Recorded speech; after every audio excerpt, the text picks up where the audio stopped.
Comencemos por el tálamo. El tálamo contiene numerosos núcleos con funciones sensitivas, motoras y cognitivas.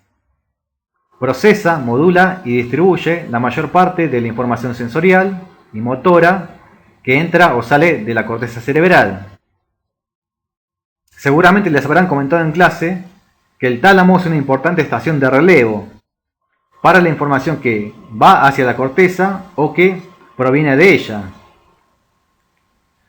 El tálamo está vinculado con la formación reticular y participa en la regulación de la alerta y la atención. También está vinculado al procesamiento emocional y de la memoria. Lo que vemos en esta diapositiva es la representación de un corte frontal o coronal que se le practicó a un encéfalo.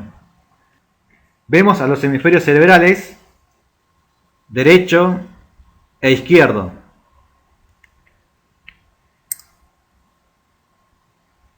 Esto es la corteza cerebral.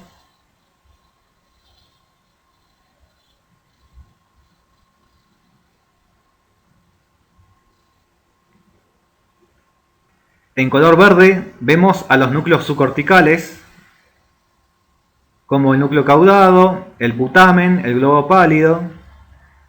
Las estructuras pintadas de azul son los tálamos. Como ven, los tálamos son estructuras bien mediales. En color celeste vemos a las cavidades del sistema ventricular.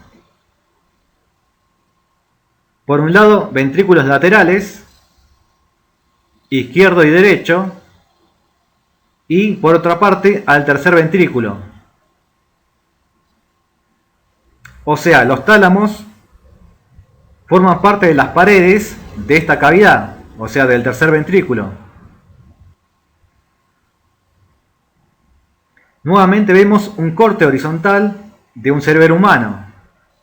Además de los núcleos grises subcorticales, podemos ver a los tálamos y se alcanza a apreciar la cavidad del tercer ventrículo, justo en medio de los tálamos.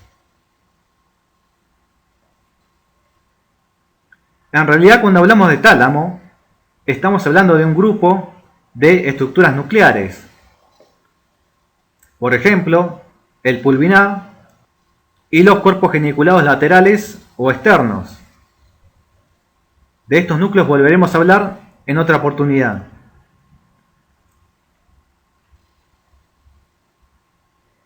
El hipotálamo es una estructura importante en el control de la conducta motivada.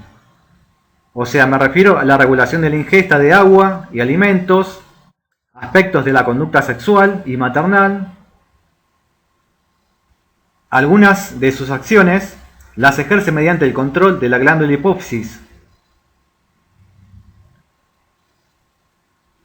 En esta imagen podemos ver que el hipotálamo está formado por varios núcleos, cada uno con una función específica.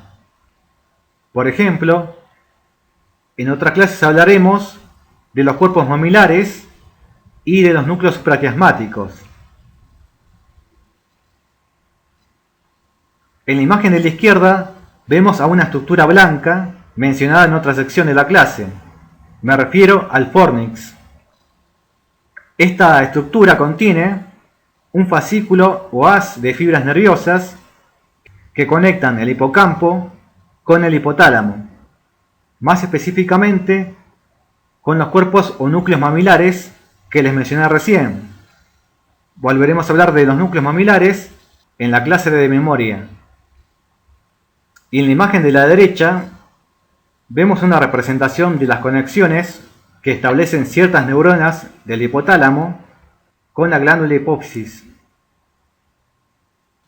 A estas neuronas se les denomina células neurosecretoras.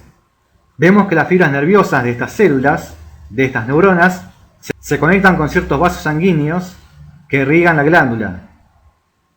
Tal conexión les permite que las moléculas que sintetizan estas neuronas puedan ser liberadas al torrente sanguíneo. Volveremos a hablar de este tema cuando hablemos del sistema neuroendocrino. Bueno, ahora pasamos al penúltimo tema de la clase. Vamos a ver un poco de la anatomía de los hemisferios cerebrales. Ya he mencionado varias cosas sobre este tema en esta clase y en las anteriores. Los hemisferios cerebrales son las estructuras más rostrales del sistema nervioso central.